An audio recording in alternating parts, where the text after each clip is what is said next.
Bismillahirrahmanirrahim. Assalamualaikum warahmatullahi wabarakatuh. Perkenalkan, nama saya Tiara Febriana dari Prodi Sistem Informasi semester 5.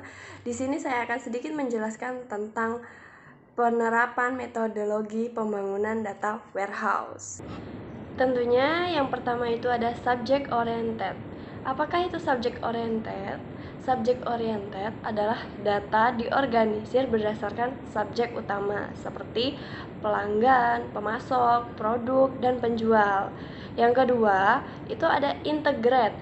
Apakah integrate? Integrate adalah data warehouse biasanya dibangun dengan integrasi beberapa sources yang berbeda seperti data relasional, file flight, dan catatan transaksi online. Yang ketiga, itu ada time variant.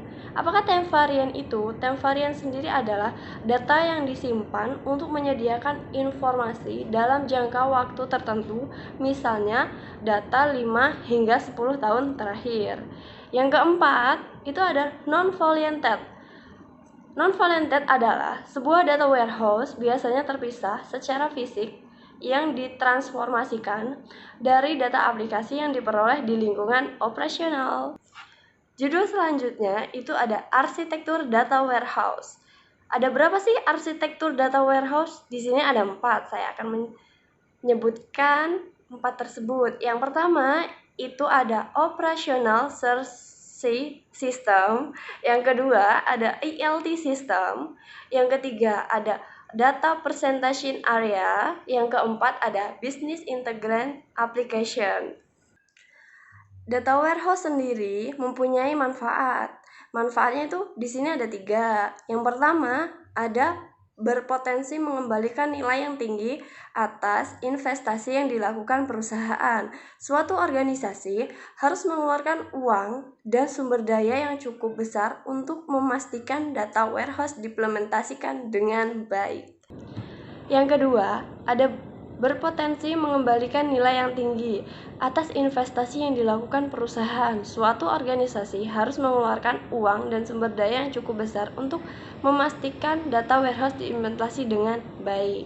Yang ketiga, ada meningkatkan produktivitas para pengambil keputusan perusahaan. Data warehouse meningkatkan produktivitas para pengambil keputusan perusahaan dengan membuat database yang terintegrasi secara konsisten, berorientasi pada subjek dan data historis.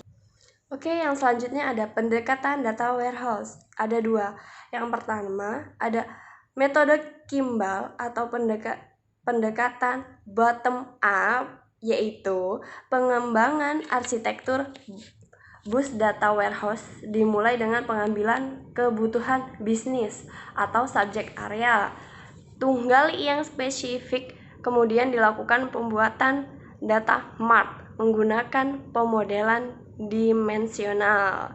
Yang kedua ada metode Inmon atau pendekatan top down. Pendekatan Bill Ilmon dalam pembuatan data warehouse biasa disebut juga dengan pendekatan top down dengan rancangan data model yang sudah dinormalisasikan.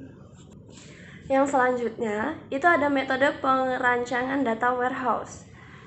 Yang pertama itu memiliki proses bisnis. Yang kedua ada mendeklarasikan grain. Yang ketiga ada mengidentifikasikan dimensi. Yang keempat ada mengidentifikasikan fakta. Yang kelima ada menyimpan prekalkulasi dalam tabel fakta.